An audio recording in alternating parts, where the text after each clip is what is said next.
એ જ ક્રિયાનું રૂપાંતર સ્વરૂપ છે, એટલે બંને જોડાયેલા છે. તો આ રીતે હે નારદ, અહીંયા આ ગૌતમી નદીના તટ ઉપર આ પરમ તીર્થમાં આનું સ્મરણ કરવા માત્રથી પિતૃઓને પવિત્રતા પ્રાપ્ત થાય છે. હે નારદજી, બ્રહ્માજી કહી રહ્યા છે, તીર્થમ ઋષિગણા કીર્ણમ ગંગાયા ઉત્તરે તટે. ગંગાજી ગૌતમી ગંગાના ઉત્તર તટ ઉપર પિતૃઓને પાવન પુણ્ય કરનારું સ્મરણ માત્રથી. અને અહીંયા બીજા પણ 98 98 તીર્થ બીજા છે. આ સંખ્યાઓનો તો કોઈ પાર જ નથી, સમજો ને. એટલે ત્યાર પછી 146 કાલંજર તીર્થનું વર્ણન પ્રાપ્ત થાય છે.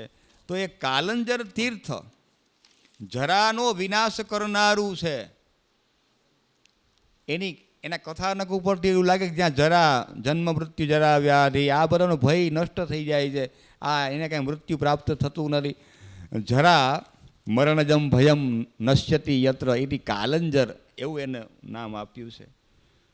બ્રહ્મોવાચ, બ્રહ્માજી નારદજીને કહેવા લાગ્યા, યાયાતમ પરમ તીર્થમ તત્ર કાલંજર શિવ, કાલંજર શિવ સર્વ પાપ પ્રશમનમ તદ્વૃત્તમ ઉચ્યતે મયા.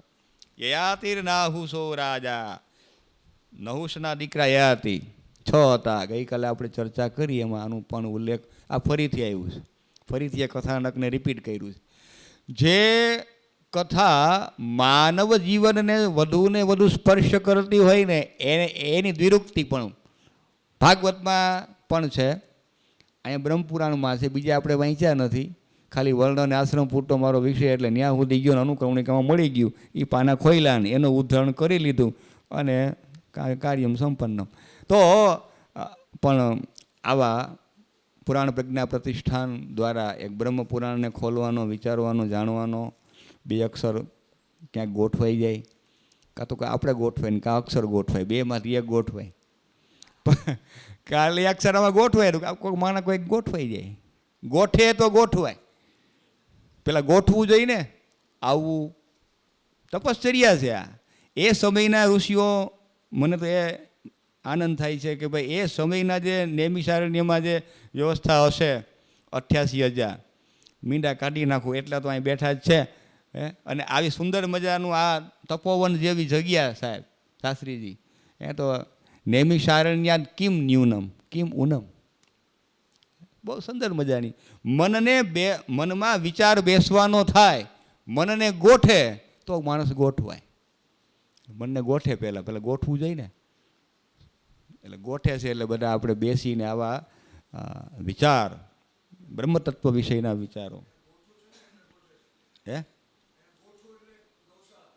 ગોષ્ઠમ ધનાની ભૂમો પસવશ્ચ, પસવશ્ચ ગોષ્ઠે, ગોષ્ઠે પણ છે જ, પસવહ પણ છે જ, એટલે પણ એ સર્વસ્વ.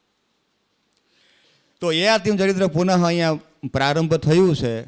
નહુષના દીકરા યયાતિ, યતિ, આયતિ, વિયતિ, સંયતિ, વિયતિ, કૃતિ અને યયાતિ, 6 દીકરાઓના નામ ભાગવતજીમાં છે.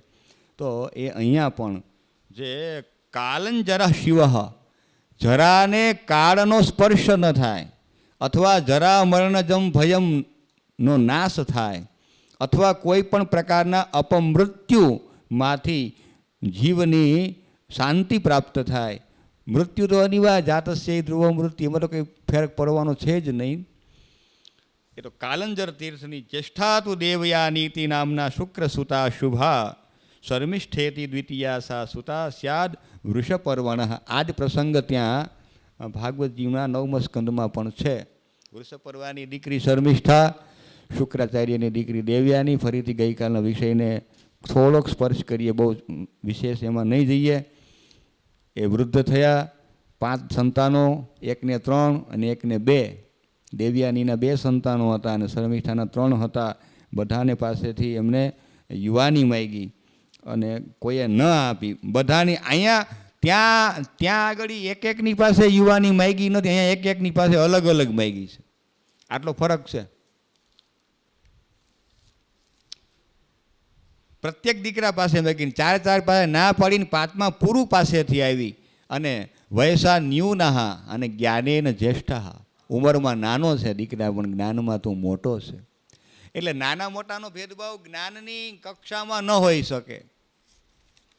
ન તેન વૃદ્ધો ભવતી એનાસ્ય પલિતમ શિરા સવૈ યુવાપ્યધીયાનઃ તમ દેવાઃ સ્થવિરમ વિદુ. સ્મૃતિ મનુસ્મૃતિ એમ કહે જે જ્ઞાન વૃદ્ધ છે એ ખરેખર વૃદ્ધ છે. અને સ્મૃતિ બાજુ બીજો પણ પ્રમાણ આપે છે, બ્રાહ્મણાનામ જ્ઞાન તો જ્યેષ્ઠમ ક્ષત્રિયાણામ જ વીર્યતઃ. શક્તિમાં સંપન્ન હોય ને એ ક્ષત્રિયોમાં જ્યેષ્ઠ શ્રેષ્ઠ ગણવામાં આવે. 5-25 થયા ને એને કોઈ જન્મ દિવસ આવે કોઈ લાગે વળગે નહીં. ક્ષત્રિયાણામ ચ વીર્યતઃ વૈશ્યાણામ ધનધાન્યાચ શૂદ્રાણામ એવ જન્મતઃ. આવું પ્રમાણ સ્મૃતિમાં મળ્યું છે. એને જ આ તારીખે લાગે વળગે છે. બાકી 7 વર્ષનો દીકરો હોય, જેમાં શાસ્ત્રીજીના જે સત્પુત્ર આદિત્યભાઈ છે, કદાચ એ અહીં બિરાજમાન હોય અને આપણે 52 કે 62 હોય તો એ આપણાથી જ્યેષ્ઠ કહેવાય. જ્ઞાનમાં વિપ્રાણામ જ્ઞાન તો જ્યેષ્ઠમ. જ્ઞાન આ છોકરો છે ને અહીંયા અમારાને કેટલો ડિફરન્સ આટલો બધો ઉંમરમાં ના, વિપ્રાણામ જ્ઞાન તો જ્યેષ્ઠમ છે. એવું અહીંયા સુંદર કથાનક યયાતિ મહારાજના ચરિત્રથી આપણને મળે કે ભોગા ન ભૂગતા વયમેવ ભૂગતા. હે ભોગ ભોગવાય નહીં, તપ તપે નહીં, આપણે તપી જવું પડે, સમય જાય નહીં, આપણે જ જવું પડે. કાલો ન યાતો વયમેવ યાતા. અને તૃષ્ણાજી આવીને યાતિના મનમાં જે તૃષ્ણાએ ઘર કરી લીધું અને એનાથી એને સંતોષ ન થયો ભોગ ભોગવ્યા છતાં પણ વયમેવ જીર્ણા. હે ઘી તેલના ડબ્બા ખૂટ્યા છે હજી, આટલા વરોથી ખાતા પીતા આવે છે. વૈધા ઉલટાના અલગ અલગ પ્રકારના ફેક્ટરીઓએ વૈધી, ખાનારા વૈધા, પણ ભોગ હજી એમાં વૃદ્ધિ છે જ. એ ઘટ્યા નથી. ભોગવાઈ ગયા પછી ઘટી જવા જોઈએ ને, ઘટ્યા નથી. ભોગ ઘટ્યા નથી અને માણસ ખાવામાં હટ્યો નથી. આવવા જ દે, વાં ઘટે નહીં, આ પાછળ હટે નહીં, વધઘટ ભલે થયા રાખે. તો એવું કાલંજર જરા ઉપર ભગવાન શિવજી કાલંજર શિવ એની કૃપાથી પુનઃ એને સમજાઈ ગયું યયાતિને કે હવે મારે ભોગ ભોગવવા નથી, ફરીથી મારે આ મારી યુવાની મારા દીકરા પાસે લીધી હતી, ફરીથી આપવાની વાત કરી. આ વિનિમય પ્રક્રિયા કરી, બેટા તારી યુવાની તું પાછી લઈ જાય.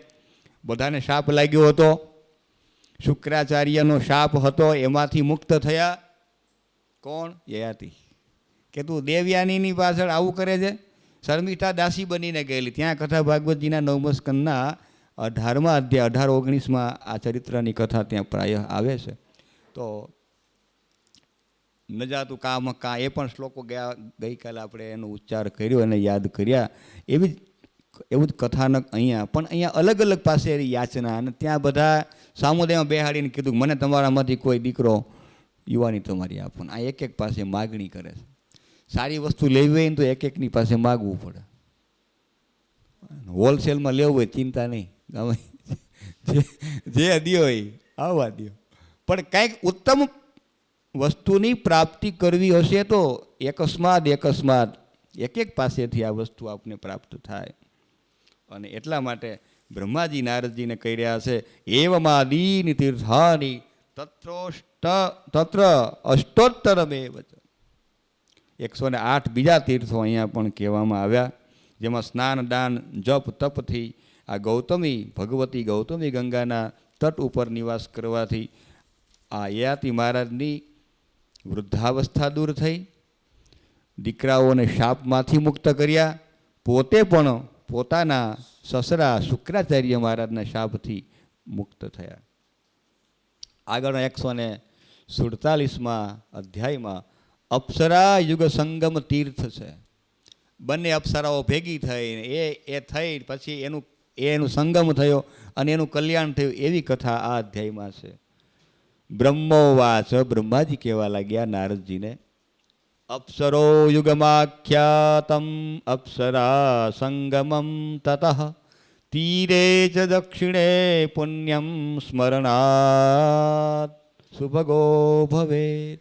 સ્મરણ માત્રથી એ સદભાગ્યશાળી બને છે.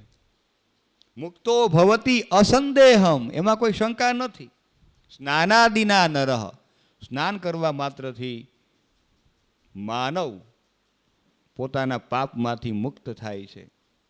અને એવું નહીં કે પાપમાંથી જ મુક્ત થાય છે, એવું નહીં. આ તીર્થના મહાત્મ્ય એવું છે કે વંધ્યાપી જનયેત પુત્રમ ત્રિમાસાત પતિના સહ. 3 મહિના સુધી આ અપ્સરાયુગ તીર્થ ઉપર નિવાસ કરે તો એને પણ સંતાન થાય. સ્નાન દાનથી ઇત્યાદિથી એને પણ આ વસ્તુની પ્રાપ્તિ થઈ શકે. વિસ્ત્ર અને વશિષ્ઠ મહારાજની વચ્ચે સ્પર્ધા થઈ. ગંગાના કિનારે વિશ્વામિત્રજી તપશ્ચર્યા કરી રહ્યા હતા ઇન્દ્રાદિક દેવતાઓને. અને આમ પણ નિયમ જ છે કે જ્યાં જ્યાં પ્રાયઃ પુરાણમાં જે પ્રસંગ આવે કોઈની કોઈ પણની તપશ્ચર્યાનો, એટલે દેવતાઓ એને ભંગ કરવા માટે પ્રયત્ન કરે ને કરે. ઊંચ નિવાસ નીચ કર તૂતી, દેવોનું લક્ષણ માનસકારે બતાવ્યું છે. દેખીને સકઈ પરાઈ વિભૂતિ, કોઈ 2 ડગલા આગળ ચાલે જાય દેવતાઓની સહન ન થાય. અમારાથી આગળ પાડો એને. મેનકાદી, રંભા, તિલોત્તમા, ઘૃતાચી, ઉર્વશી, રંભા, આ બધી અપ્સરાઓને આજ્ઞા કરી. એમાં એક મેનકાને આજ્ઞા કરી તમે જાઓ તપોભંગ કરો વિશ્વામિત્રનો, એ પદ પ્રાપ્ત કરશે તો અમે ક્યાં જઈશું. એટલે મેનકાને ઇન્દ્ર મહારાજે ત્યાં મોકલ્યા. અને પરંતુ આ તો એટલા અડગ હતા. જો આ વખતે ભ્રષ્ટ નથી ત્યાં. એની પહેલાંના સમયમાં એટલે કે 9મા સ્કંદમાં ભાગવતજીમાં જે વર્ણન છે એમાં એ ભ્રષ્ટ થઈ ગયા છે. પણ અહીંયા તો એનું મનોબળ મક્કમ છે. તપોભંગ કરવા માટે થઈને ઇન્દ્ર મહારાજે મેનકાને પ્રેષિત કર્યા, મોકલ્યા. એવી બીજી બેને મોકલ્યા, 2 અપ્સરાઓને મોકલ્યા. અપ્સરો યુગ છે ને, જોડકા છે. પરંતુ ભગવાન એટલે કે મહર્ષિ વિશ્વામિત્ર મહારાજ છે એ પોતાની તપશ્ચર્યાથી અડગ રહ્યા, એનો ભંગ ન થયો. ફરીથી ઇન્દ્ર મહારાજે કીધું કે ઉર્વશીને કીધું, મેનકા કીધું, આ પુનઃ તમે ફરીથી જાઓ અને એનો તપમાં ભંગ કરો. પરંતુ એ તપશ્ચર્યામાં અડગ હતા એટલા માટે એક ન કરી શક્યા. બંને અપ્સરાઓ પોતાના કાર્યમાં નિષ્ફળ ગઈ. ત્યારે વિશ્વામિત્રજીએ આંખ ખોલી અને મારા તપભંગ કરવા માટે થઈ અને તમે જે પ્રયત્ન કર્યા છે માટે હું જે કિનારે બેઠો છું ગૌતમી ગંગાના કિનારે, તમે જાઓ જલરૂપા ભવંતુ, નદી રૂપે બની જાઓ. આ બંને અપ્સરાઓ જલરૂપે નદી રૂપે બન્યા છે અને એ ગૌતમી ગંગાનો સંગમ થયો છે આ બંને અપ્સરાઓને, એટલે ઉર્વશી અને મેનકાને. એટલા માટે તીર્થનું નામ છે અપ્સરો યુગ સંગમ તીર્થમ. ગૌતમી ગંગાના સ્પર્શથી આ બંને અપ્સરાઓ નદીના રૂપમાં હતી અને એમને મુક્તિ પ્રાપ્ત થઈ. પછીના 148મા અધ્યાયમાં કોટિ તીર્થનું મહત્વ છે. કોટિ તીર્થમ, કરોડો. ગંગાયા દક્ષિણે તટે તો કરોડો તીર્થ છે. યસ્યાનું સ્મરણાદ એવ સર્વ પાપે પ્રમુચ્યતે. હવે અહીંયા ખાલી સ્મરણ શબ્દ નથી લખ્યો પહેલા શ્લોકમાં, અનુસ્મરણાર્થ.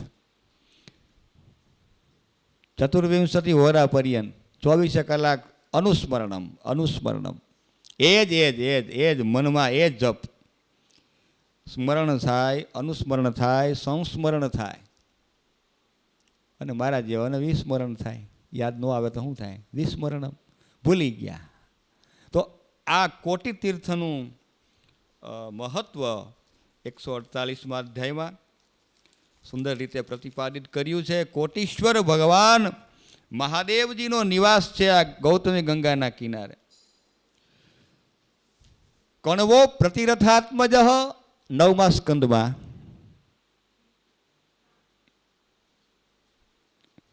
ચંદ્રવંશનું વર્ણનમાં કે કણવો પ્રતિરથાત્મજ, અને જે એના આશ્રમમાં પછી આવ્યા. કણવના પિતાનું નામ અહીંયા નથી, પણ એ ભાગવતજીમાં અપ્રતિરથના દીકરા કણવ થયા. એ કણવાના પુત્ર થયા એ વાહનિક થયા. એ વાહનિક ગૌતમી ગંગાના તટ ઉપર અનેક પ્રકારના યજ્ઞનું અનુષ્ઠાન કરવા માટે થઈને બેઠા. અગ્નિમાં આહુતિઓ પ્રદાન કરવા લાગ્યા. ત્યારે સ્વર્ણ અગ્નિનો દીકરો છે. સ્વર્ણ એના જેવો જ એનું તેજ છે ને, સ્વરૂપ છે. અહીંયા એવું વર્ણન મળ્યું છે કે સ્વર્ણ છે અગ્નિપુત્ર છે, અને એટલા માટે થઈ અને એ અગ્નિમાં આહુતિઓ આપે અને પછી ભૂલી ગયા, ખબર ન રહી આહુતિ પ્રદાન કરવા માટે થઈને, તો અગ્નિદેવ વિરામ પામી ગયા અને તોય આહુતિ આપવા લાગ્યા. કોઈ આવીને કહ્યું કે ભાઈ આમાં તો અગ્નિદેવ છે ને, એટલે અગ્નિ મુક્ત કરવું પડે ને, એમનો આહુતિ સ્વાહા કેમ કરો છો? એટલે પુનઃ અગ્નિદેવને પ્રજ્વલિત કર્યા અને એમાં વાહનિક નામના દીકરા જે કણવના પુત્ર હતા એને અગ્નિદેવની આરાધના કરી, એટલે એને 2 નામ પડ્યા. કણવના દીકરાએ આ સિદ્ધિને પ્રાપ્ત કરી એટલે કાણવ તીર્થ થયું. અને કોટી ગણું ફળ આપવા માટે સામર્થ્ય ધરાવે છે આ ગૌતમી ગંગાનું તીર્થ, એટલે બીજું નામ કોટી તીર્થ એવું પણ પડ્યું. 149માં નારસિંહ તીર્થનું વર્ણન છે. બ્રહ્માજી નારદજીને કહી રહ્યા છે, નારસિંહમિતિ ખ્યાતમ ગંગાયા ઉત્તરે તટે તસ્યાનુભાવમ વક્ષ્યામિ સર્વરક્ષા વિધાયકમ. સમગ્ર પ્રકારની રક્ષા કરનારું આ નારસિંહ તીર્થ. એટલે હવે શ્લોક ઉપરથી કે નામ ઉપરથી ખબર પડે કે નરસિંહ ભગવાન ક્યાં આવ્યા? હિરણ્યકશિપુને મારવા માટે આવ્યા. તો કમસે કમ એની વાત આમાં હશે. અને આગળ જોઈએ તો એ જ મળે, હિરણ્યકશિપુ પૂર્વમ. આવું એટલે આવા શ્લોકને પઠન કરવાથી આમાં કયા પ્રકારનું કથાનક, ઉપાખ્યાન કે આખ્યાન નિહિત કરવામાં આવ્યું હશે એનો પણ થોડો આછો પાત્રો ખ્યાલ આવા શ્લોકનું પઠન કરવાથી મળે છે. એટલે ઉપરથી સિંહાવલોકન કરી ન કરી શક્યા હોય, પણ વિહંગાવલોકન કર્યું હોય મહારાજે, તો એને ખબર પડે કે હિરણ્યકશિપુની વાત આમાં હશે. કારણ નરસિંહ ભગવાન પ્રગટ ક્યાં થાય એના માટે થઈને થયા હશે. રસાતલ સ્થાન શત્રુન જીત્વા 5મો શ્લોક 149. સર્વલોકમીવાન, સ્વર્લોકમ અને સર્વલોકમ. પહેલાં કીધું ને, હા, સ્વર્ગ, સર્ગ, સર્ગ તો કે સર્ગ તો કે સ્વર્ગ, ઉપસર્ગ તો કે એ અહીં થોડું હોય, સ્વર્ગની ઉપર એ ઉપસર્ગ. ગઈકાલે વાત કરે સ્વર્ગ અને ઉપસર્ગ વચ્ચે ભેદ, તો કે સ્વર્ગ નહીં સ્વર્ગ, હા એની ઉપર હોય એ ઉપસર્ગ, ઉપર ઉપર. આવો અર્થ કરીએ તો પછી કલ્યાણ સામેવાળાનું કે આપણું. હરિભક્તાત્મજદ્વેષ કલુષીકૃત માનસ આવિર્ભૂય સભાસ્તંભાદ વિશ્વાત્મતત્વમ પ્રદર્શયન, વિશ્વાત્મત્વમ પ્રદર્શયન. અને એ ભગવાન બ્રહ્માજી નારદજીને કહી રહ્યા છે કે મહારાજ સંતાનો, એટલે કે કશ્યપ ઋષિના સંતાનો મરીચીને મરીચીના કશ્યપ થયા, તો હિરણ્યકશિપુની તપશ્ચર્યા, અને એ તપશ્ચર્યાથી પ્રસન્ન ભગવાન બ્રહ્માજી એની પાસેથી વરદાન પ્રાપ્ત થયા. નદીઓ કોઈનાથી ન મૃત્યુ પામવું, લીલું સૂકવું વગેરે ઘણી બધી આ કથાઓ મોટી છે. દેવારિદેવ ભગવાન નૃસિંહ એ આકાશચારી સમુદ્રગત નદીમાં રહેલા અને ગામમાં રહેલા વન નિવાસી અનેક પ્રકારના સ્વરૂપને ધારણ કરનારા દૈત્યોને મારવા લાગ્યા. દેવાનામ દુર્જયો યોદ્ધા બલેન મહતાવૃત. દેવતાઓમાં જે જીતી ન શકાય એવો યોદ્ધા, તેના ભવન મહારૌદ્રમ ભીષણમ લોમ હર્ષણમ.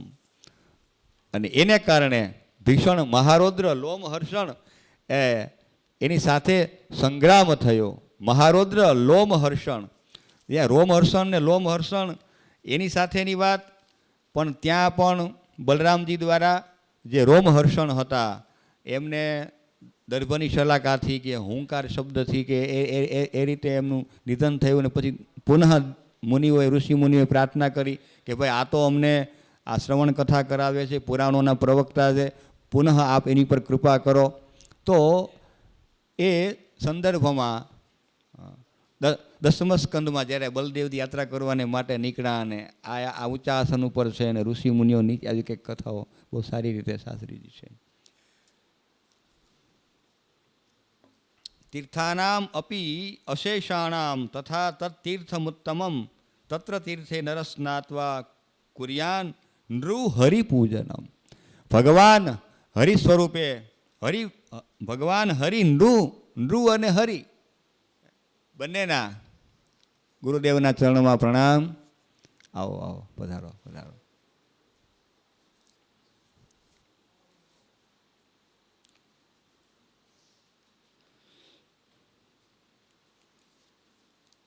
સ્વર્ગે મર્તે તલે વાપી તસ્ય કિંચિન્ન દુર્લભમ. અને એ વ્યક્તિ સ્વર્ગલોક, મર્ત્યલોક, તલાતલ, રસાતલ ઇત્યાદિ લોકમાં એને માટે કંઈ દુર્લભ નથી. ઇત્યાદિ અષ્ટૌ મુને તત્ર મહાતીર્થાની નારદ. અને આ નારસિંહ તીર્થ ભગવાન નૃસિંહ હિરણ્યકશિપુનો વધ કરી પ્રહલાદજીનો ઉદ્ધાર કરવા માટે જ નહીં પણ સર્વ ભક્તોનો ઉદ્ધાર કરવા માટે પ્રગટ થયા. એવા બીજા એ ગૌતમી ગંગાના તટ ઉપર અષ્ટૌ મહાતીર્થાની સંતિ, બીજા 8 મહાતીર્થોનો પણ ઉલ્લેખ થયો. પછી 150માં પૈશાદ તીર્થનું વર્ણન છે. પૈશાદ તીર્થ એનું વર્ણન છે. અહીંયા એક વિપ્રદેવ પોતાના પિશાચત્વથી વિમુક્ત થયો. એને કારણે થઈ અને આ તીર્થત્વનું નામ રહ્યું પૈશાચ તીર્થ. સુયવ પુત્ર અધિગર્ત અને સુનશેપનો વિક્રય, હમણાં આપણે કથા શ્રવણ કરી ધનંજયભાઈના મુખારવિંદથી. સુનશેપનો એને વિક્રય કર્યો. એ સુનશેપનો એટલે કે અધિગર્તે કહે છે, હું એનો પિતા છું. એટલી બધી દારિદ્ર્ય અવસ્થા હતી કે જેને કારણે થઈ અને એ જે કાંઈ પણ સ્થિતિમાં રહેવા માટે તૈયાર થયા. આપણે કથા હમણાં શ્રવણ કરી ગયા. અને હું આટલી બધી પીડા ભોગવી રહ્યો છું. ઋષિમુનિઓના કહેવાથી ગૌતમી ગંગાના તટ ઉપર તપશ્ચર્યા કરવા માટે થઈને ગયા. પિતૃદેવોનું તર્પણ કર્યું. એના સ્મરણ માત્રથી રોગનો નાશ થયો. મહાગદ તીર્થ અને પૈશાચ તીર્થ આવા એના 2-3 નામ પણ આપવામાં આવ્યા. તો પૈશાચત્વથી મુક્તિ પ્રદાન કરનારું આ તીર્થ છે. પછી નિમ્ન ભેદ તીર્થ 151માં નિમ્ન ભેદમિતિ ખ્યાતમ સર્વ પાપ પ્રણાશનમ ગંગાયા ઉત્તરે પારે તીર્થમ ત્રૈલોક્ય વિસ્તૃતમ. જો જ્યાં જ્યાં શબ્દ પ્રાય આપણને ત્રૈલોક્ય વિસ્તૃતમ મળે જ છે. 3 લોકમાં જે પ્રસિદ્ધ હતું એનો અર્થ કે આ બધી ચર્ચાઓ 3 લોકમાં થાય છે કે અહીંયા આટલા બધા તીર્થો રહેલા છે. યસ્ય સંસ્મરણેનાપી સર્વ પાપ ક્ષયો ભવેત વેદદ્વીપશ્ચ તત્રૈવ દર્શનાદ વેદવિદ ભવેત. જેના સ્મરણ માત્રથી સર્વ પાપનો નાશ થાય, દર્શન માત્રથી વેદવિદ વિપ્રહ વેદવિદ ભવેત. અહીંયા પણ પુરુરવા અને ઉર્વશીની કથા આ અધ્યાયમાં પણ છે. હું આપને ભોગના વિષય સિવાય આપને વસ્ત્રહીન ન જોઉં આવી એક શરત ઉર્વશીએ મૂકી છે પુરુરવાની પાસે. એને લીધી છે અને ભાગવતજીમાં 2 ઘેટાઓને લઈને આવ્યા છે. પૂરણ કહું આનું રક્ષણ તમારે કરવાનું છે. જો નહીં કરી શકો તો હું તમને છોડીને ભાગી જઈશ. એવી 9મા સ્કંદમાં કથા છે. અને અહીંયા આટલી શરત એને મૂકી છે, પરંતુ શરતનું પાલન પુરુરવા કરી શક્યા નથી. એની પાછળ દોડ્યા છે. અને આવું સાંભળીને નવૈ સ્ત્રેણાની જાની છે હૃદયાની મહામતે શાલા વૃકાણામ યાદૃંશી તસ્માત ત્વમ ભૂપ માં શુચ. 12મો શ્લોક છે. સ્ત્રીઓના સ્વભાવનું વર્ણન કર્યું છે. શિયાળીના જેવા મનવાળી સ્ત્રીઓ હોય છે. તસ્માત ત્વમ ભૂપ માં શુચ, શોક ન કર. કો નામ લોકે રાજેન્દ્ર કાવિની ભીર ન વંચિત. કયો એવો પુરુષ હશે કે જેને સ્ત્રીઓ દ્વારા જેની વંચના ન થઈ હોય. વંચકત્વમ, જો આટલા બધા ગુણો છે, આમ તો ગુણ ના કહીએ પણ આપણે ગુણ કહીએ. વંચકત્વમ છેતરવાનો ધંધો, નૃશંસત્વમ આ બીજો, ચંચલત્વમ ત્રીજો, અને કુશીલતા નિપુણતા બધી જગ્યાએ હોય. ઇતિ સ્વાભાવિકમ યાસમ ઇમે ગુણા સ્વાભાવિકા તા કથમ સુખ હેતવ, એની પાસેથી તમે સુખની અપેક્ષા કેમ રાખી શકો? કાલેન કો ન નિહત કોરથી ગૌરવમાગતા, કાલેન કો ન નિહત, સમયે કોને માર્યો નથી.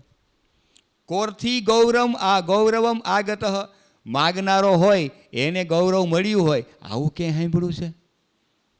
યાચનાદ મરણમ વરમ, માગવા કરતાં મરવું સારું. કહ અર્થી ગૌરવમ આગત, અને માગનારો કોઈ ગૌરવને પ્રાપ્ત થયો નથી. ગૌરવ તો દાન કરવાથી મળે. ગૌરવમ પ્રાપ્યતે દાનાદ નતો વિત્તસ્ય સંચયાત, ઉચ્ચૈ સ્થિતિ પયોદાનામ. મેઘો દાતાર છે, આપનારા છે એટલે ઉપર છે.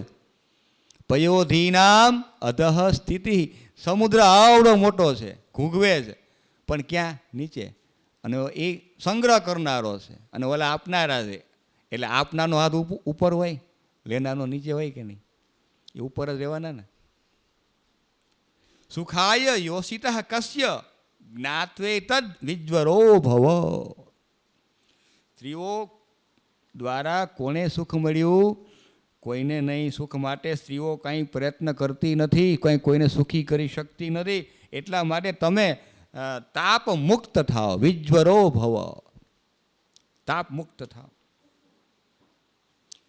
વિહાય શંકરમ વિષ્ણુમ ગૌતમીમ માં મહામતે, હે મહામતી.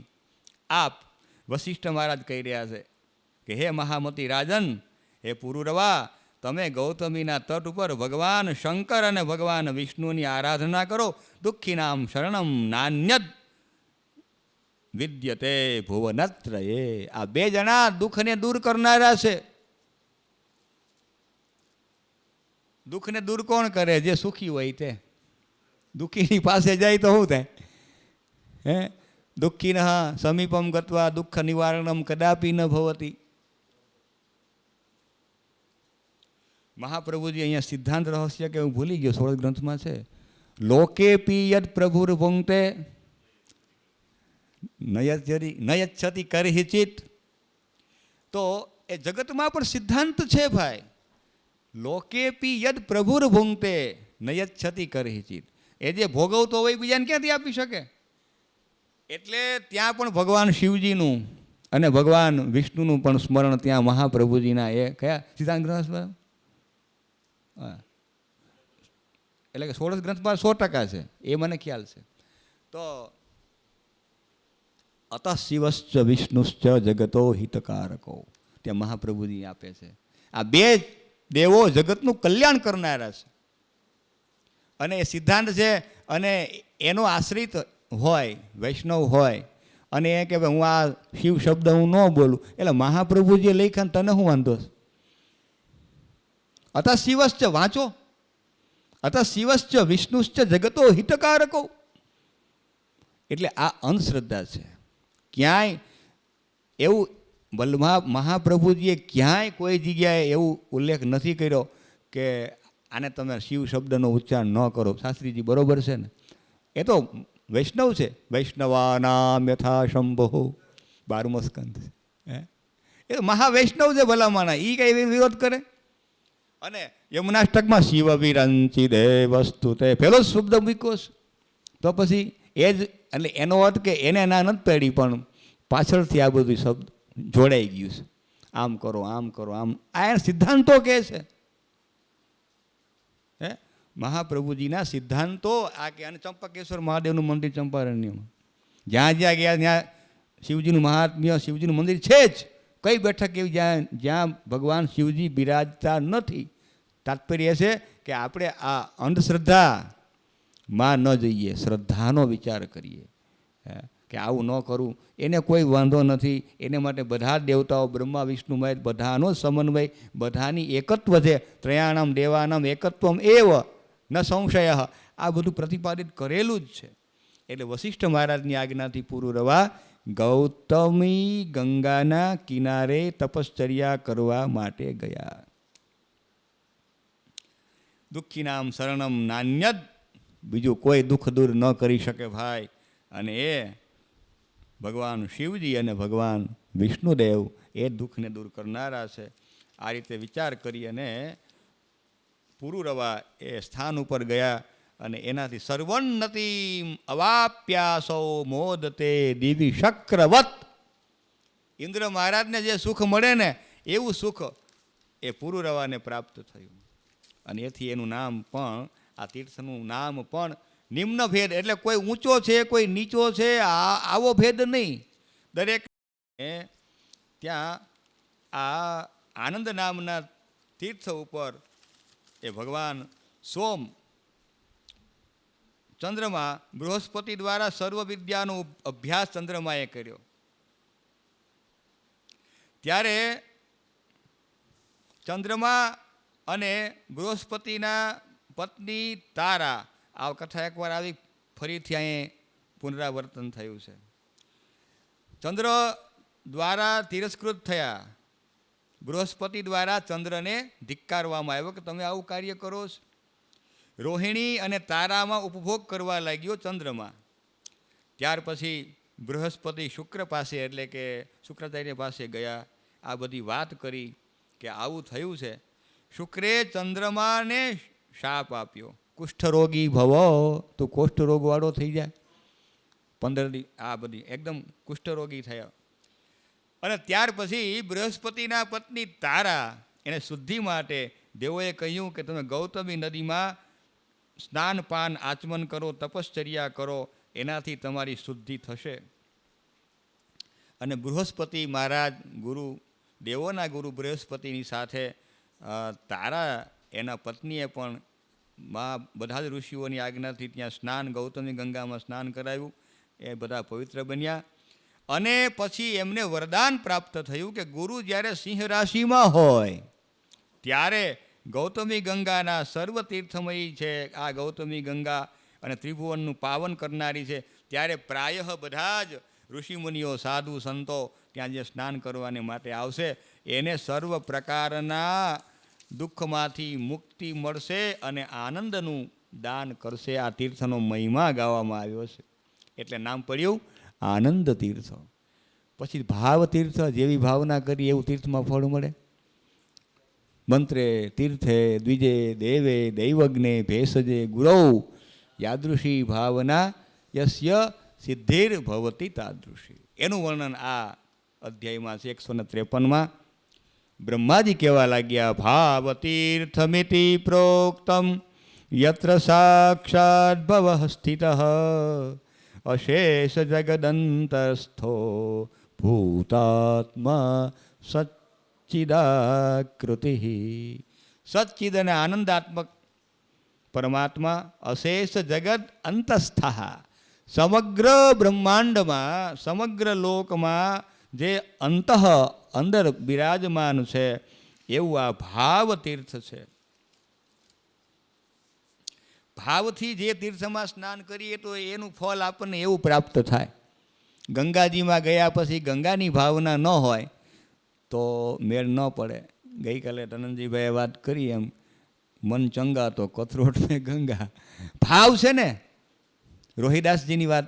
હા, તો એ ચમાર પણ એ છતાં પણ ભાવ એટલો બધો ઉમદો ભાવ, ઉન્નત ભાવ એનામાં હતો, જેથી કરી ગંગાજી કથરોટમાં દેખાય અને મેં આપેલી વસ્તુ પધરાવી છે કે નહીં અહીંયા દર્શન થાય. તો એ ભાવાત્મકથી જોડાયેલા છે અને ભાવથી દેવ પ્રસન્ન થાય.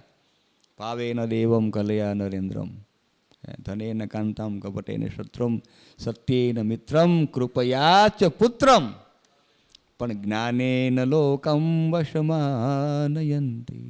જ્ઞાન એવી એક વસ્તુ છે જેનાથી જગતની વશીકરણ થઈ શકે. બાકી તો કાંઈક ને કાંઈક બતાવીએ તો એકબીજાના થાય, 5 પછી 50, લાખ 2 લાખ, કરોડ 2 કરોડ, એમ સંખ્યાની મર્યાદા રહે. પણ જ્ઞાનથી જગતનું વશીકરણ થઈ શકે. નહીં જ્ઞાનેન સદૃશમ પવિત્રમ ઇહ વિદ્યતે. એના સમાન કોઈ પવિત્ર વસ્તુ જગતમાં નથી. એટલા માટે ભાવપૂર્વકનું ભજનમાં પણ ભાવ જોઈએ, ભોજનમાં પણ ભાવ જોઈએ. ભોજન બેયમાં ભાવ જોઈએ. ભાવ વગરનો આપણો નિભાવ ન થાય, અભાવ જ લાગે. આમ નથી પણ છે એનો ભાવ કરો ને, આમ નથી એની કલ્પના કેમ કરે છે? થાળી ભરેલી છે તો ભાવ કરો તો ભોજન ભાવે, ભાવથી ભોજન ભાવે. બાકી 56 ભોગ મૂક્યા હોય ને ભાવ ન હોય તો એ ભોજન ન ભાવે. ન ભાવે તો એ આપણને ન ભાવે. ક્યારેક ક્યારેક ભાવે નહીં પણ તો આપણને ભાવે કે ભાવે એ આપણને ન ભાવે. આપણે એમ થાય કે ભાઈ આપણું કોણ ભાઈ ના આ ન ભાવે છે એ આપણું ભાગ્ય છે. તો ભાવતીર્થનું પ્રાચીન બરહી રાજાનું આખ્યાન કહ્યું. 3.5 કરોડ વર્ષ આ રાજાએ રાજ્ય કર્યું. આયુષ્ય કેટલું એનો વિચાર કરી લેજો. પુત્ર માટે યજ્ઞ કર્યો. ભગવાન શંકરને પ્રસન્ન કરવા માટેની ઉપાસના આરાધના કરી. ભગવાન શિવજી પ્રસન્ન થયા અને એ શિવજી પ્રસન્ન થયા એટલે શિવજી તો સૂર્ય અર્ક અને વહ્ની આ 3 જેના નેત્ર સ્વરૂપમાં છે. ચંદ્રાર્ક વૈશ્વા નરલોચનાય આ એમાંથી જે ત્રીજું નેત્ર છે ને એમાંથી પુત્રની ઉત્પત્તિ થઈ. અને ગઈકાલે વાત કરી એમ 153મો અધ્યાય છે અને શ્લોકનો મહિમા કરીએ તો 12મો શ્લોક છે. પણ ભગવાન પ્રસન્ન થાય પછી શું મળે એનું વર્ણન કર્યું છે. અને 11મા શ્લોકમાં જે દીકરો ભગવાન શિવજીના ત્રીજા નેત્રથી જન્મ થયો એનું નામ મહિમા અને એના દ્વારા ભગવાન શિવજીનું મહિમ્ન સ્તોત્રની રચના થઈ એવું અહીંયા ઉલ્લેખ છે. અત્યારે પુષ્પદંત પ્રણીતમ છે એવું જ નહીં પણ એની પહેલાં પૂર્વમાં પણ ઘણા બધા ભગવાન શિવજીના, વિષ્ણુ ભગવાનના, શક્તિના, ગણેશના આવા અસંખ્ય સ્તોત્રની રચના થયેલી હશે એવું અહીંયા આપણને ખ્યાલ આવે છે. અને એમ પણ કહી શકાય કે આ બ્રહ્મપુરાણનો અભ્યાસ પુષ્પદંતે કર્યો હશે અને એમાં મહિમ્ન શબ્દ એના હાથમાં પકડાઈ ગયો હશે અને પછી મહિમ્ન પારંતે આવું રચના એને કરી હોય એવું પણ માની શકાય.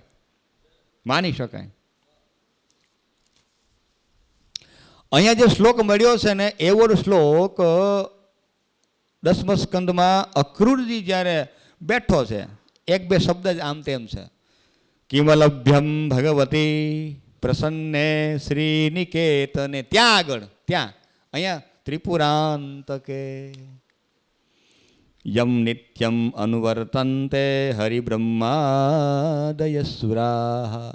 અને ત્યાં આગળ કિમલભ્યમ ભગવતી પ્રસન્ને શ્રીનિકેતને તથાપી તત્પરા રાજન નહીં વાંછંતી કિંચન. છતાં પણ ભગવાનની પર કશું માગતા નથી એમ અહીંયા ત્રિપુરાંતકે અને ત્યાં શ્રીનિકેતને અક્રૂરજીના પ્રસંગમાં આ શ્લોક મળે છે ભાગવતજીમાં 10મા સ્કંદમાં. તો પછી ભગવાન પ્રસન્ન થયા હોય પછી માગવાનું શું હોય ભાઈ? શું માગવાનું બાકી? કિમ અલભ્યમ, એના માટે અલભ્ય શું હોય? દુર્લભ શું હોઈ શકે? એટલા માટે ભાવથી કર્યું છે પૂજન, એટલા માટે એને પુત્રની પણ પ્રાપ્તિ થઈ છે. અને ભાવથી ભગવાન ભવે ભવે યથા ભક્તિ, શિવજીમાં અમારી ભક્તિ પ્રાપ્ત થાય એવું વરદાન પ્રાપ્ત થયું. પુત્રનો ભાવ કર્યો અને એ ભાવ પુષ્ટ થયો એટલે નામ પડ્યું ભાવતીર્થ. અમને પુત્ર મળે એ અનુસંધાનમાં ત્યાર પછી 1000 કુંડનું નામનું તીર્થ આવ્યું. 1000 કુંડ, સહસ્ર કુંડ. બ્રહ્માજી કહેવા લાગ્યા સહસ્ર કુંડમાખ્યાતમ તીર્થમ વેદ વિદો વિદુ યસ્ય સ્મરણ માત્રેણ સુખી સંપદ્યતે નર પુરા દાસરથી રામ સેતુમ બદ્ધ્વા મહાર્ણવે. ટૂંકમાં પ્રસંગ આનો એવો છે, ભગવાન દાસરથી રામ 14 વર્ષના વનવાસને માટે જ્યારે નીકળ્યા છે ત્યારે અને પછી અનેક વનમાં દંડકારણ્યમાં નામ બધે ફરતા ભગવાન રામચંદ્રજી, ભગવતી વિશ્વંભરા, સીતાજી, લક્ષ્મણજી અને પછી તો અનેક મિત્રો થઈ ગયા. કાલાંતરે હનુમાનજી મહારાજ પણ એની સેવામાં લાગ્યા અને આ બધું થઈ ગયું. પછી ભગવાન રામચંદ્રજીએ લંકામાં જવા માટે થઈને સેતુબંધ બાંધ્યો. એમાં જે બધા વાનરો હતા, જે બધા સેવકો હતા, એ બધું જ આ ગૌતમી નદીને કિનારે બેઠા બેઠા વિચાર આવ્યો કે આ સેતુબંધ બાંધવો છે. સાગરની પાસે માગણી કરી, ભાઈ તું અમને જગ્યા આપી દે. જગ્યા ન મળી, થોડાક ગુસ્સે થયા અને પછી હું તને સૂકવી નાખીશ. આમ કહીને જેટલા પણ સેવકો હાજર હતા એટલા કુંડ બન્યા. એટલે હજારો જ હોય ને, આમાં કે નામ હોય 2, 5, 10, 5 હજારો. એક ઉપક્રમ એવો રહ્યો છે, કેટલા માણો? હજારો. એટલે ભાઈ દેખાય એવા છે ને હજારો. નજારો દેખાતો નથી, હજારો કેવી કહી દો છો. સહસ્ર કુંડનું નિર્માણ થયું ભગવાન દાશરથી એટલે ભગવાન રામચંદ્રજીના માધ્યમથી. અને દરેકને ગૌતમી ગંગાના મહાત્મ્યનો પ્રસાદ પ્રાપ્ત થયો. અને આગળ જતા એમાં ને એમાં 14મો શ્લોક બહુ વિચારણીય છે. નો લંઘ્યાજ્ઞા ગુરુણા મિત્યસો તદ કરોદ્ભિયા. આજ્ઞા ગુરુણામ વિચારણીય. હમણાં 2 દી પહેલાં ચર્ચા થઈ. એ તો કે શ્લોક તો મળે છે. પછી મેં કીધું ભાઈ હવે ક્યાં રઘુવંશમાં છે. પછી ચિંતનભાઈને ફોન કર્યો, સંશોધન કરો. તો કે 1446 રઘુવંશમાં આજ્ઞા ગુરુણામ વિચારણી. એ જ અહીંયા શબ્દ છે. નોલંઘ્યાજ્ઞા ગુરુણામ ઇત્યસો તદ કરોદ્ભિયા. ગુરુ એટલે ખાલી અધ્યાપક, ગુરુ, શિક્ષક એ શબ્દમાંની વલીલ માત્રને ગુરુ શબ્દનો અહીંયા અર્થ મળે છે. જે આપણાથી જ્યેષ્ઠ છે, શ્રેષ્ઠ છે. પછી જ્ઞાનેન, વયસા, ધનેન બધા જ હોય. પરંતુ એ બધા જ એકાક્ષર પ્રદાતારમ યોગુરુમ ના. આ તો બધું ઘણું બધું આમાં ધીરે ધીરે પ્રગટ થયા રાખે છે.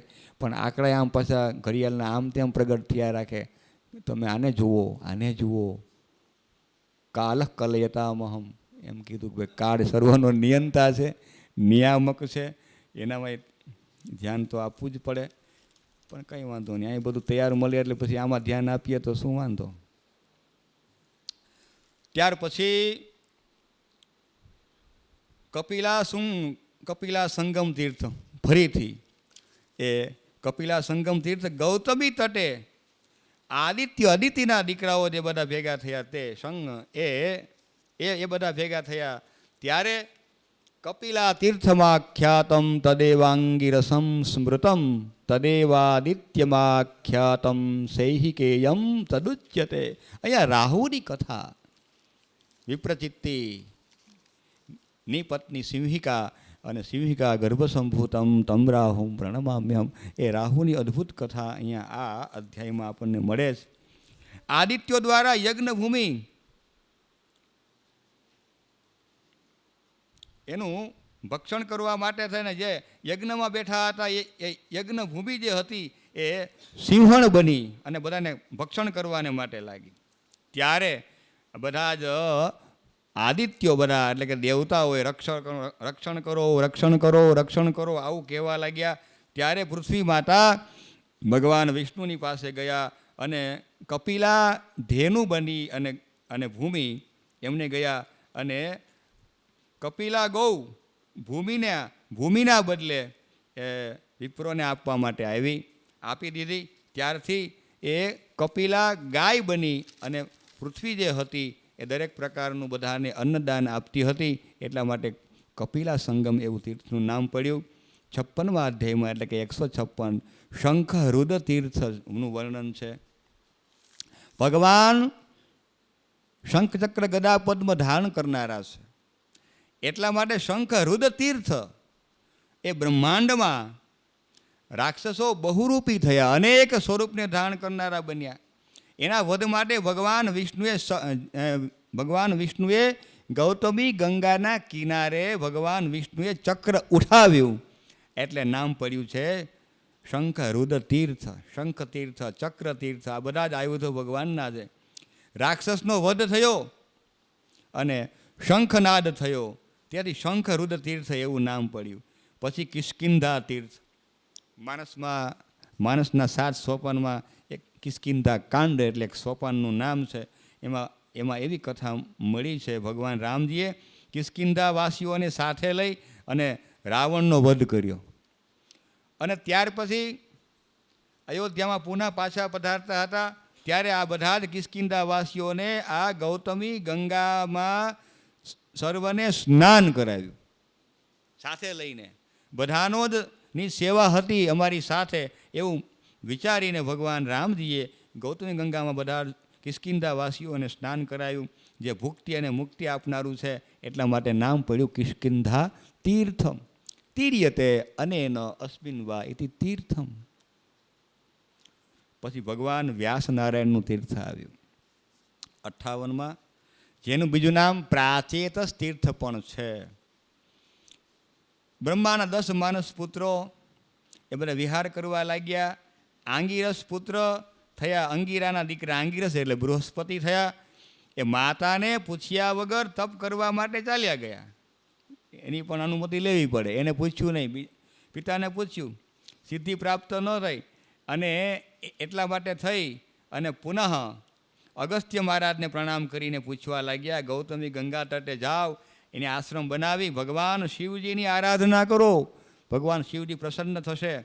એટલે ત્યાં આગળ એક શ્લોક સુંદર પ્રાપ્ત થયો 58ની અંદર. 158ની અંદર કયો શ્લોક મળ્યો? તો માતા 59 એટલે 60. સર્વેભ્યો યધિકા માતા. માતાને પૂછ્યા વગર એ તપ કરવાને માટે ચાલ્યા ગયા તો પણ સિદ્ધિ ન મળે. સર્વેભ્યો યધિકા માતા ગુરુભ્યો ગૌરવેણહિ તદા નારદ કોપેન સા શશાપ તદાત્મજાન. તો એ માતા એને પૂછ્યા વગર જ્યારે પ્રસ્થાન કરી ગયા ત્યારે માતાના મનમાં થોડો ક્રોધ આવ્યો અને દીકરાઓને શાપ આપ્યો કે તમે જે હેતુથી વનમાં તપ કરવાને માટે જાઓ છો, મામ અનાદૃત્ય પુત્રાહ પ્રવૃત્તાહ ચરિતુમ તપઃ. તપશ્ચર્યા કરવા માટે આપ જઈ રહ્યા ત્યારે સર્વૈરપી પ્રકારે તદ ન તેસામ સિદ્ધિમ એસ્યતિ. તમને સિદ્ધિ પ્રાપ્ત થશે નહીં. આવું થયું એટલે શિવજીની આરાધના કરો. ગૌતમી ગંગા તટ ઉપર જઈ અને શિવજીને પ્રસન્ન કરવા, અને જ્યાં શિવ ભગવાન ત્યાં નિત્ય નિવાસ કરે છે એટલા માટે થઈને વ્યાસ નારાયણની કૃપાથી અહીંયા આંગિરસજી એટલે કે બૃહસ્પતિજીએ તપશ્ચર્યા કરી અને ફરીથી ભગવતી ગૌતમી ગંગાના તીર્થના પ્રભાવથી સિદ્ધિઓ પ્રાપ્ત થઈ. પછી વંજરા સંગમ તીર્થ છે. વંજરા ગરુડજી, આમ આખ્યાન એવી રીતનું છે 159માં. ગરુડજી પોતાની માતાને દાસી બનેલા જોઈ અને ગરુડજી દુઃખી થયા. બહુ પ્રસંગ મોટો છે.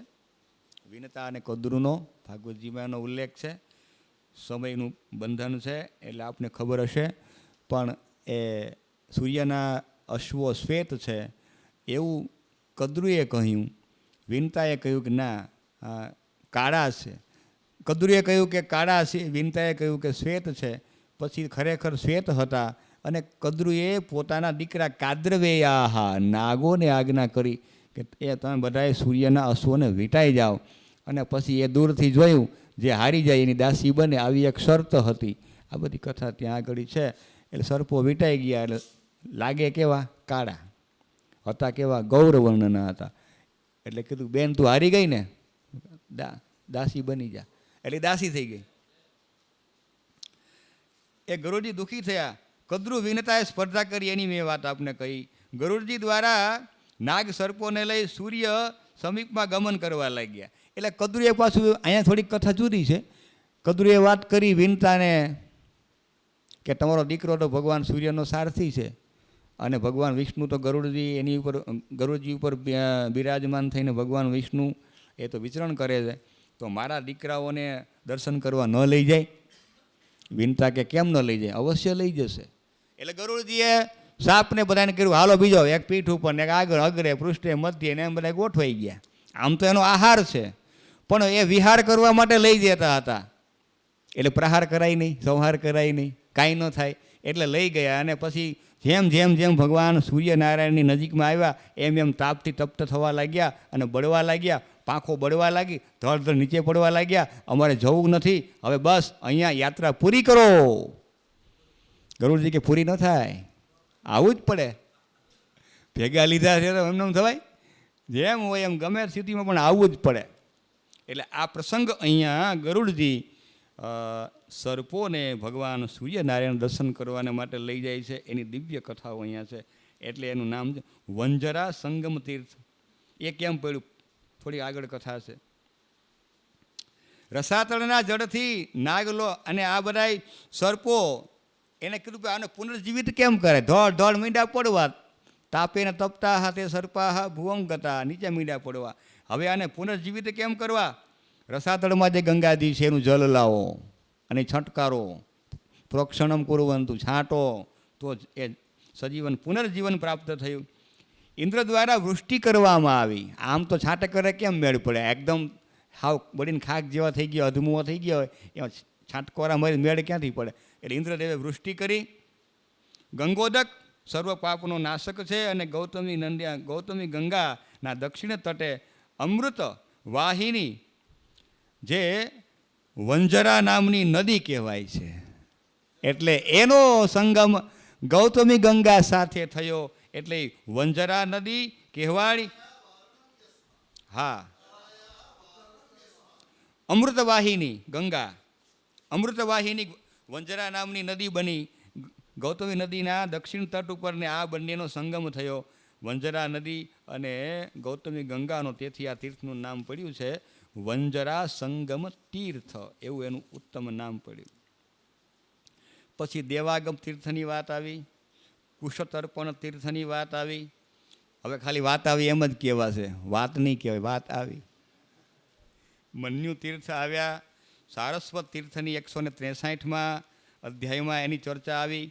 ગૌતમી દક્ષિણના તટે શુભ્ર પર્વત, એમાં શાકલ્ય મુનિ તપશ્ચર્યા, એનું વર્ણન પણ બહુ સુંદર છે, જેનું નામ છે સારસ્વત તીર્થ નામ પડ્યું. પછી એક પક્ષીના નામથી તીર્થ આવ્યું, ચિક તીર્થ, 164માં અધ્યાયમાં એનું વર્ણન છે. પછી સર્વનું કલ્યાણ કરે એટલે ભદ્ર તીર્થ આવ્યું. 165માં અધ્યાયમાં ભદ્ર તીર્થની સુંદર કથાઓ કહેવામાં આવી. અને ભદ્ર થાય અને ત્યાર પછી પક્ષીઓનું પણ કલ્યાણ કરે છે, જીવ જંતુઓનું પણ કલ્યાણ, માત્ર માનવોનું નહીં. એના માટેનો દિવ્ય પ્રસંગ આવ્યો 166માં પતત્રી તીર્થ, પક્ષીઓનું તીર્થ. થોડુંક એમાં બે વાત કહેવા જેવી લાગે, ખાલી વાત થઈ ગઈ એમ નહીં હાલે. કશ્યપના દીકરા અરુણ, ગરુડ જે ખગરાજ કહેવાના, એને ગરુડના પુત્રો સંપાતિ અને જટાયુની કથા પણ આ અધ્યાયમાં સુંદર રીતે નિરૂપણ કરેલી છે. દર્શનાર્થે બંને ગયા, દગ્ધ થયા. જે પેલી કથા આવી સર્પો બળીને ભસ્મ થઈ ગયા, એવી જ અહીંયા થોડીક કથા એને મળતી આવે છે. અને પછી બધાની પ્રાર્થના, અરુણજીએ પ્રાર્થના કરી કે આને પુનઃજીવિત કરો. તે બધા ગૌતમી ગંગાની પાસે આવ્યા અને ભગવાન સૂર્ય અને શિવજીની આરાધના કરી. અને ભગવાન વિષ્ણુ, ગરુડ આ બધા જ બિરાજે છે. એટલે આ તીર્થનું નામ સૂર્ય, શિવ, વિષ્ણુ અને ગરુડ તીર્થ. અને અંતમાં એટલે આ બધા ગરુડજી અને અરુણ આ બધા પક્ષીઓ હતા, એટલે પતત્રી તીર્થ પણ એવું નામ કહેવાયું. વિપ્રોનું પણ કલ્યાણ થયું ગૌતમી ગંગાના સુંદર તટે, એટલે વિપ્ર તીર્થ નામ 167માં અધ્યાયમાં છે. પછી ભાનુ એટલે ભગવાન સૂર્યનારાયણ નામનું તીર્થ, એટલે ભાનુ તીર્થ પણ કહેવાયું. અભિષ્ટુત નામનો રાજા હતો, એને અશ્વમેધ યજ્ઞ દ્વારા દેવયજન કર્યું. વશિષ્ઠાદિ ઋષિમુનિઓ પધાર્યા અને દેવયજનાર્થે ભગવાન સૂર્યને પ્રાર્થના કરી. તેથી ભગવાન સૂર્યનું એક નામ છે ભાનુ, અને એટલા માટે આનું નામ પડ્યું ભાનુ તીર્થ થયું. દૈત્ય દાનવો દ્વારા વિઘ્ન ઉત્પન્ન થયું, એ બધું દેવો દ્વારા આસુરી તત્વોનો વિનાશ થયો. અને અહીંયા અભિષ્ટુત નામના રાજા દ્વારા શિવજીનું અર્ચન કરવામાં આવ્યું, અને એટલે એક નામ પડ્યું માહેશ્વર તીર્થ. બીજા પણ સતમ તીર્થાની સંતિ 100 તીર્થ અહીંયા લખ્યા છે એ પણ. અને પછી ભિલ્લ તીર્થનું વર્ણન થયું. ગૌતમી ગંગાના દક્ષિણ તટે આદિકેશ ભગવાન શિવજી લિંગરૂપ મહાદેવ પ્રસિદ્ધ છે. અને સિંધુદ્વીપ મુનિના ભાઈ વેદ, બહુ કથા સુંદર છે. ખાલી આપણે ભગવાન શિવજીનો અભિષેક કરીએ, દૂધથી કરીએ, ને ઇક્ષુ રસેન જલેન જલેન દુગ્ધેન દધના અને આ બધું કરી ઘૃતેન, પણ ક્યાંય એવો અભિષેક સાંભળ્યો છે? એક ભીલ્લ, એક વ્યાધ, એ આ ગૌતમી નદીના કિનારે આદિકેશ્વર ભગવાનનું મંદિર, અને એ પશુ પક્ષીઓને મારે, એટલે માંસ મટન આ બધું એનો વિક્રય કરે અને એ બધું ભોજન ઇત્યાદિ કરે, અને પછી ભગવાન શિવનો અભિષેક કરે. કઈ રીતે કરતો હતો? મોઢામાં જલ ભરે. મોઢામાં જલ ભરીને આ વ્યાધ, આ ભીલ્લ છે ને, એ આવે અને એ માંસ ને બધું જે કંઈ બધું હતું અનિષ્ટ તત્વ બધું બહાર રાખે. બંને હાથે એકમાં ધનુષ બાણ અને મુખારવિંદમાં જલ ભરેલું હોય અને આવે. અને અહીંયા આજે સિંધુદ્વીપ મુનિના વેદ છે ને, વેદ નામના ભાઈ છે એમના, એ પણ વેદાંગ તત્વ નિષ્ણાત હતા, અને એ પણ ભગવાન શિવની આરાધના કરે એ જ જગ્યાએ. ઓલો જ્યાં બેઠો ને ત્યાં જ ઓલો આવે. અને આની પ્રક્રિયા, પહેલાં મુખમાંથી જલ કાઢે અને ભગવાન ઉપર મૂકીને અભિષેક કરે. વેદ ખીજાણા, એટલે ભલા માણા આવું કરવાનું તારે? આમ આમ આમ કરાય? હાવ આમ અભિષેક કરાય? પાણી કમસે કમ લેવા, હાથ મુખ પગ ધો, સ્નાન કર અને પછી આવતો શું વાંધો છે? તાત્પર્ય આ કથાનકનો એટલો છે કે વેદ ઉપર ભગવાન પ્રસન્ન ન થાય. બહુ કથા લાંબી છે અને યાત્રાએ લાંબી છે ને સમય ટૂંકો છે, એવું છે બધું. કાલોસ્તી મહ્યાન, હા, અઢિયા જેવા આપણે મેં આપણા થઈ ન શકે ને સાહેબ. આપણે તો કાલની ગતિમાં 35 મિનિટ થાય એટલે ઘંટા ના થાય નીકળી જ જવું પડે. ભોગેટાજીને ખબર છે, એટલે કાલ વશીભૂતા હા, એટલે એને તો ન્યાય આપો. 5-10 મિનિટ ઠીક છે, સારા પ્રસંગ હોય ને એ તો આપે જાણો ને, મને ક્ષમા આપો. તો એ પ્રસંગ અહીંયા થયો કે વેદ ઉપર ભગવાન પ્રસન્ન ન થયા અને પહેલાં આની ઉપર થયા. બહુ લાંબી કથા છે, પછી એને મૃત્યુ થઈ જાય છે.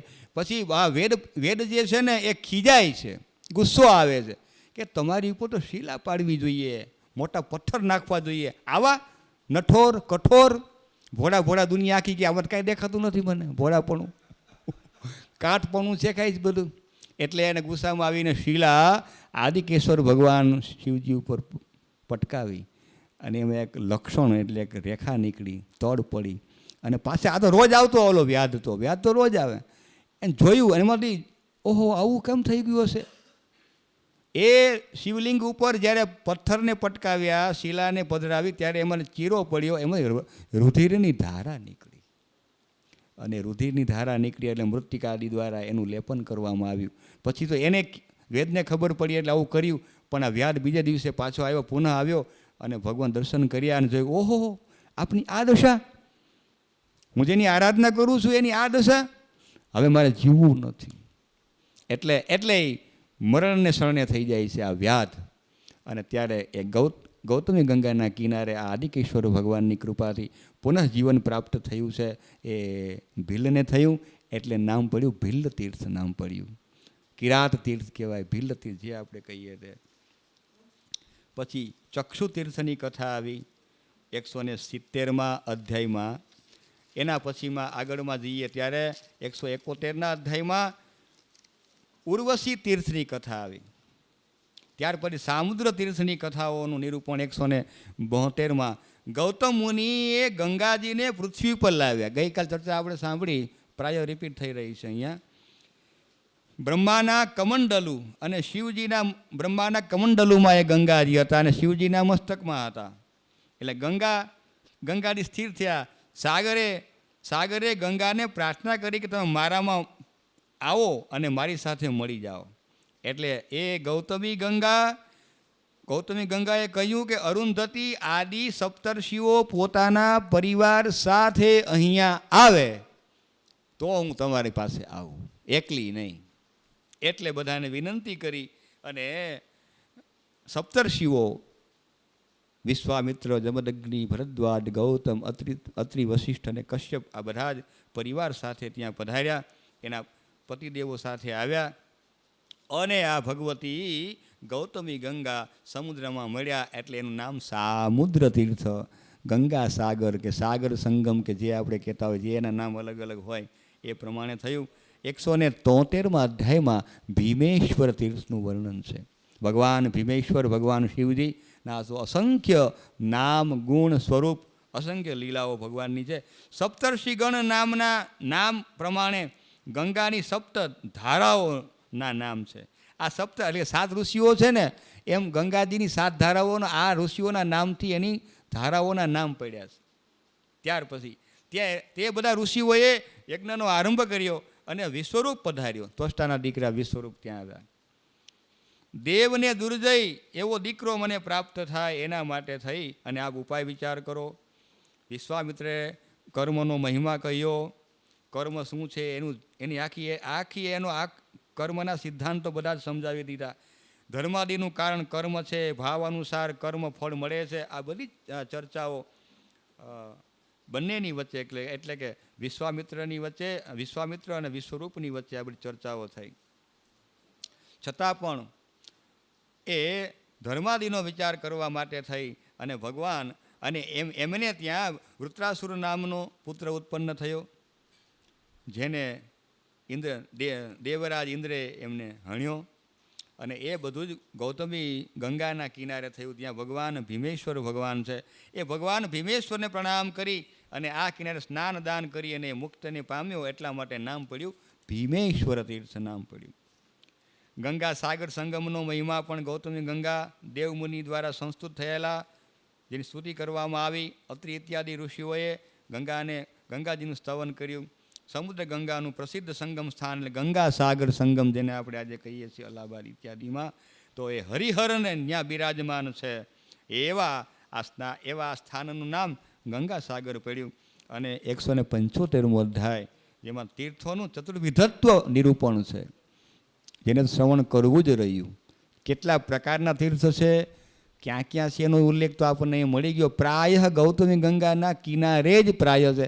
એ ત્યાં એ તટ ઉપર ચાલતા જઈએ એટલે અલગ અલગ પ્રકારના તીર્થો. કદાચ કાલાંતરે નામાંતર થયું હોય, રૂપાંતર થયું હોય, સ્થાનાંતર થયું હોય કે સ્થળાંતર થયું હોય, પરંતુ એ હોય ને હોય. આપણે કદાચ ખબર ન હોય, પરંતુ એ તીર્થ તો ત્યાં બિરાજમાન જ હોય છે. નારદજીએ બ્રહ્માજીને કહ્યું કે પિતાજી, આ બધી તીર્થોની વાતો કરો છો, પરંતુ તીર્થોના કેટલા પ્રકાર, ક્યાં શું હોઈ શકે, જરાક એની માહિતી તો આપો. એટલા માટે બ્રહ્માજીએ કહ્યું, સર્વત્ર ભગવાન વિષ્ણુ અને શિવ બ્રહ્મા આ ત્રણેય દેવતાઓ વ્યાપ્ત છે. ગંગા બ્રહ્માજીના કમંડલુમાં અને ભગવાન વિષ્ણુના ચરણકમલમાંથી અનુગતા નીકળેલા છે. અને ભગવાન મહેશ્વરની જટાજૂટમાંથી જે ભગવતી ગંગા નિવાસ કરે છે. અને એટલા માટે ધર્મના 2 પ્રકાર કે ધર્મોદ્વિધા દેશ કાલાશ્રયશ્ચ. એક દેશ ધર્મ અને બીજો કાલ ધર્મ છે. એ બધા યુગ પ્રમાણે હોય. સતયુગમાં હોય એવું અત્યારે હોય જરૂરી નથી. કારણ કે એ સમયના પ્રજાજનો, એ સમયના મનુષ્યો કે જીવોની ગતિ જે છે, એ શરીરની જે અવસ્થા છે, એ અત્યાર કરતાં કંઈક જુદી હતી. પ્રાણ સમાહ અસ્થિ સમાહ પ્રાણાહ કીધું છે, રુધિર શ્રમાહ પ્રાણાહ કીધું છે યાજ્ઞવલ્ક્ય સ્મૃતિમાં. જે સતયુગ છે એમાં અસ્થિ સમાહ પ્રાણ, હાડકા હોય ને ત્યાં સુધી માણસ જીવતો હતો. અત્યારે શક્ય છે શક્ય? ખાતો પીતો બંધ થયો, બાટલા ચડાવતા બંધ થયા, જય શ્રી કૃષ્ણ ધીમે ધીમે થવા લાગે. એટલે સતયુગમાં અસ્થિ સમાહ પ્રાણાહ, પછી માંસ સ્થિતા પ્રાણાહ, પછી રુધિર સ્થિતા પ્રાણાહ. સતયુગ, ત્રેતા, દ્વાપર અને કલિગ, ને કલીમાં અન્ન સ્થિતા પ્રાણાહ. ખાવા પીવાનું બંધ થઈ જાય એટલે ધીમે ધીમે પછી વાતો થવા લાગે કે હવે ઓછું ખાય છે, ધીમું ખાય છે, ધીરું થાય છે, ધીરું સંભળાય છે. આ બધી જ પ્રકારની બાધાઓ ઉત્પન્ન થાય. પણ એ અન્નદેવનો પ્રસાદ જ્યાં સુધી જઠરાગ્નિ સંતપ્ત ન થાય ત્યાં સુધી આ બધી જ વસ્તુઓ કામમાં ન આવે. એટલે 4 પ્રકારના તીર્થોનું મહત્ત્વ બતાવ્યું છે. એમાં દૈવતીર્થ સતયુગમાં દૈવતીર્થ કહેવાતું હતું, ત્રેતાયુગમાં આસુર તીર્થ કહેવાતું હતું, દ્વાપરમાં આર્ષ તીર્થ અને કલિયુગમાં માનુષ તીર્થ. જે ઋષિઓ જ્યાં જ્યાં આવ્યા, જ્યાં ફર્યા, સંતો મહંતો જ્યાં જ્યાં આવે ત્યાં નામ બદલાઈ જાય. એટલે આપણે કહ્યું એમ નામાંતર, કાલાંતર, સ્થાનાંતર કે સ્થળાંતર થયું હોય, પણ તીર્થત્વ તો એ જ પ્રકારનું એમાં રહેતું હોય છે. અને અંતમાં તો આ બધા તીર્થોના નામ શ્રવણ કર્યા, કેવલ વાતો સાંભળી, પણ આપણે એક શ્લોકમાં બધા તીર્થોનું મહત્ત્વ આવી જાય એવું કંઈક કરીએ અને 2 મિનિટ માટે ભગવાનને યાદ કરીએ. ગંગા સરસ્વતી ચ, ગઈકાલે આ રાજુભાઈ બોલતા હતા, કયો શ્લોક હતો? ગંગા યમુના ના બધા તીર્થો ક્યાંથી આવે? સર્વાણી તીર્થાની વસંતી તત્ર યત્રાચ્યુતોદાર કથા પ્રસંગ. તો ગંગા યમુના સરસ્વતી સિંધુ સરસ્વતી ચ સર્વાણી તીર્થાની વસંતી યત્ર, ક્યાં? જ્યાં રહેશે. ક્યાં રહેશે? યત્રાચ્યુતોદાર કથા પ્રસંગ, જ્યાં ભગવાનની દિવ્ય કથાઓનું દર્શન શ્રવણ થતું હોય ત્યાં પ્રાયઃ બધા જ તીર્થો નિવાસ કરતા હોય છે. ગંગા ચ યમુના ત્રિવેણી ગોદાવરી સિંધુ સરસ્વતી છે, આ નદીઓના નામ છે ને એ બધી નદીઓ આ તીર્થરૂપ કહેવામાં આવી છે. એટલા માટે સર્વેષામ તીર્થાનામ નિવાસ યત્ર ભગવતઃ નારાયણસ્ય શ્રીહરેઃ લક્ષ્મીનારાયણસ્ય પાવનસ્ય પ્રસંગસ્ય ચર્ચા શ્રવણમ યત્ર ભવતી તત્રૈવ પ્રાય સર્વાણિ તીર્થાની સમાગચ્છન્તિ નાત્ર સંશયઃ કેવલમ ક્ષણદ્વયેન ભગવત કીર્તનમ કૃત્વા વિરામમ લપ્સ્યે. કૃષ્ણ ગોવિંદ ગોવિંદ ગોપાલા કૃષ્ણ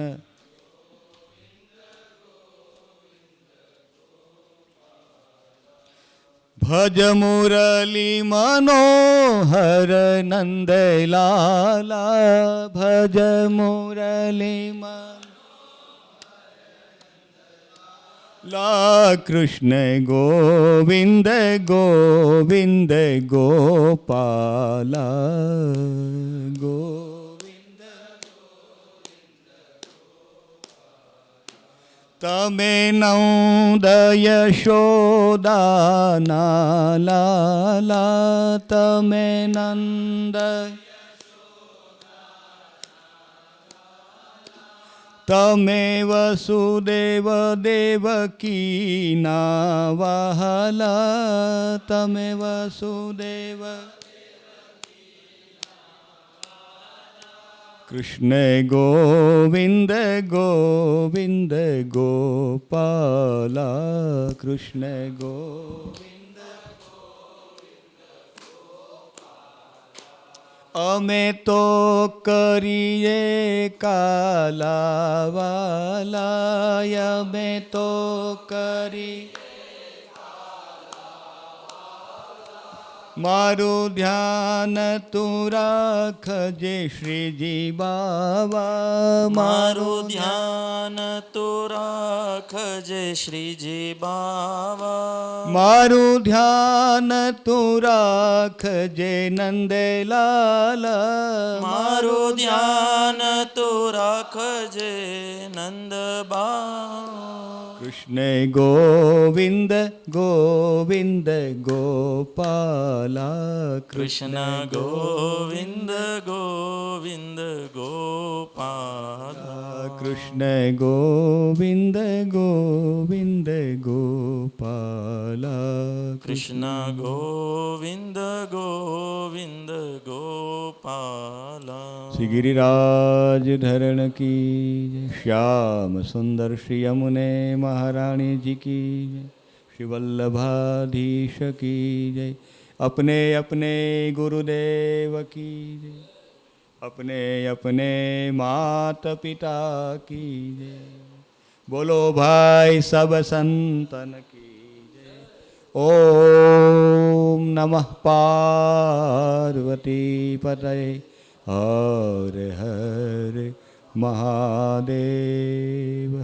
हरे राम राम राम हरे हरे, हरे कृष्ण कृष्ण कृष्ण हरे हरे, हरे राम राम राम हरे हरे, हरे कृष्ण कृष्ण कृष्ण हरे हरे, हरे राम राम राम हरे हरे, हरे कृष्ण कृष्ण कृष्ण हरे हरे. પણ પધારે અને આવેલા પધારેલા મહાનુભાવોનું સ્વાગત પૂજન કર. હરિ ઓમ મા બ્રેહસપતે અતિયદરજો અરે હાદ્યો મદવે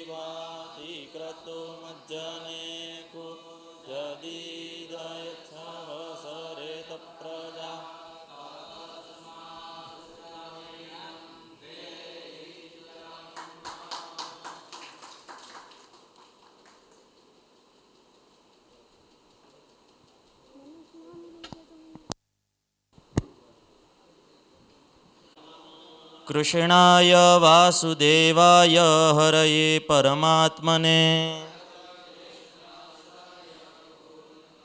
શ્રી ગિરિરાજ ધરણ કી જય વલ્લભાધીશ કી જય શ્યામ સુંદર શ્રી યમુને મહારાની કી. પધારેલા વિશેષ પદને શોભાવતા એવા ગુરુજીનો દીકમાત્ર આપણે પરિચય મેળવીએ. આપશ્રીના હૃદય કમળની અંદર 3 ભાગવતજી બિરાજિત છે. મને ખ્યાલ છે ત્યાં સુધી આપના એક ચિરંજીવી છે, એમનું નામ છે ભાગવતજી. બીજા શ્રીમદ ભાગવત અને ત્રીજા દેવી ભાગવત. માટે કહેવાનું મન થાય કથાયામ નિશ્ચલામતી. આ બંને ભાગવત સાથે તેમના ચિરંજીવી અને સાથે સાથે શિવપુરાણની કથા એટલી જ સુંદર રીતે આપશ્રી કરો છો. આપશ્રી કચ્છથી પધારો છો. વારંવાર પુરાણ પ્રજ્ઞા પ્રતિષ્ઠાન આપનું હાર્દિક સ્વાગત કરે છે. આવો ઘડિયાળ અત્યારે બરોબર 1:30 વગાડે છે. આપણે સૌ 3.5 કલાકે આ સભાગૃહને ફરીથી પ્રાપ્ત કરીશું. ભોજન માટે પ્રયાણ કરીશું. 3.5 કલાકે આજના દિવસના દ્વિતીય સત્રના તૃતીય વક્તા શ્રી પરમ પૂજ્ય કૃષ્ણદત્ત શાસ્ત્રીજી આપણને આગળની આ યાત્રાની અંદર અવગાહન કરાવશે.